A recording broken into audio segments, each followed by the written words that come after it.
जालंधर नाथ इस प्रकार वे घूमते घूमते गौड़ बंगाल देश के हेलापट्टन पहुंचे। वहां के लोगों को बड़ा आश्चर्य हुआ कि बिना सहारे के सिर पर बोझ टिका हुआ है। लोगों ने समझा कि यह कोई सिद्ध योगी है। वह नगर के गंदे हिस्से में रहने लगे और भिक्षा से जीवन निर्वाह करते।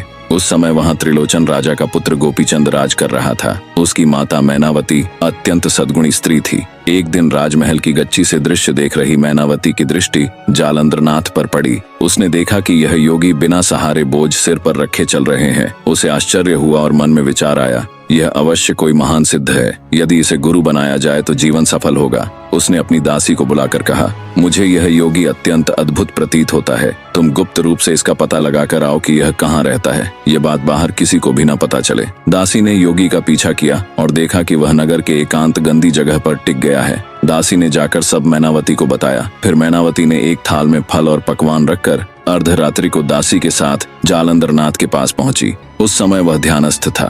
मैनावती और दासी ने उसके चरणों में गिरकर प्रार्थना की। मैनावती ने उसकी बहुत स्तुति की, परंतु जालंधर नाथ ने उसकी दृढ़ता परखने के लिए उसे डांटा, पत्थर मारे, कठोर वचन कहे। फिर भी मैनावती डटी रही और बोली, आपके हाथ से यदि मृत्यु भी प्राप्त हो तो भी मैं मोक्ष को प्राप्त करूंगी। उसका निश्चय देखकर जालंधर नाथ ने पूछा, तुम कौन हो और यहाँ क्यों आई हो? मैनावती ने कहा, मैं त्रिलोचन राजा की पत्नी हूँ, परंतु मृत्यु ने उन्हें ग्रस लिया। मैं वैधव्य के दुख से पीड़ित हूँ। इस जन्म मरण के चक्र को देखकर भयभीत हूँ और आपकी शरण आई हूँ। कृपा कर मुझे काल के बंधन से मुक्त करें। जालंधर नाथ ने कहा, कालपाश से मुक्ति कठिन है। मेरे जैसे साधक से वह कार्य नहीं होगा। तुम अपने घर लौट जाओ। यदि तुम्हारे पुत्र राजा गोपीचंद को इसका पता चला तो बड़ा अनर्थ होगा। मैनावती वहां से लौट तो आई, पर मन चैन से न रहा। रात होते ही वह फिर दासी के साथ योगी के पास गई और उसके पांव दबाने लगी। इस प्रकार उसने 6 महीने तक निरंतर जालंधर नाथ की सेवा की। एक दिन घोर अंधकार था। उस समय जालंधर नाथ ने अपनी परीक्षा के लिए एक विशाल भंवरा उत्पन्न किया,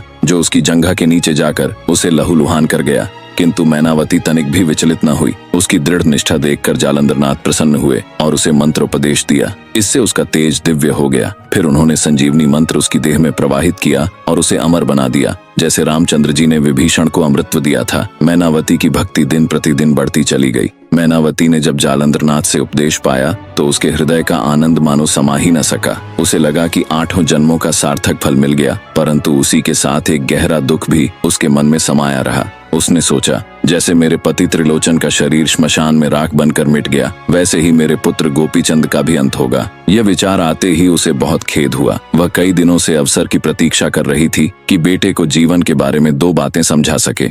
कल मिलते हैं।